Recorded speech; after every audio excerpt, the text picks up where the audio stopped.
బంగాళాఖాతంలో ఏర్పడిన అల్పపీడనం కారణంగా ఆంధ్రప్రదేశ్లో 3 రోజుల పాటు వానలు కురిసే అవకాశం ఉందని వాతావరణ శాఖ అధికారులు తెలిపారు. పిడుగులు, ఈదురుగాలులతో కూడిన వర్షాలు కురిసే అవకాశం ఉందని ప్రతి ఒక్కరూ అప్రమత్తంగా ఉండాలని వారు తెలిపారు.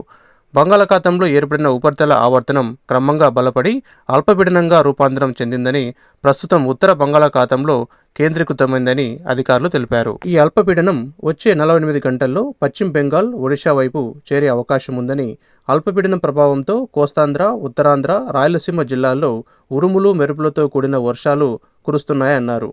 మత్స్యకారులు సముద్రంలో వేటకు వెళ్లొద్దని విపత్తు నిర్వహణ శాఖ అధికారులు హెచ్చరికలు జారీ చేశారు. శ్రీకాకుళం, విజయనగరం, పార్వతీపురం, అల్లూరి జిల్లాల్లో ఇప్పటికే భారీ వర్షాలు కురిశాయని, విశాఖపట్నం, అనకాపల్లి, కాకినాడ, తూర్పుగోదావరి జిల్లా, పశ్చిమ గోదావరి జిల్లా, ఏలూరు, కృష్ణా, ఎన్టీఆర్ జిల్లాల్లో ఓ మోస్తారు నుంచి భారీ వర్షాలు పడే అవకాశం ఉందని అధికారులు తెలిపారు.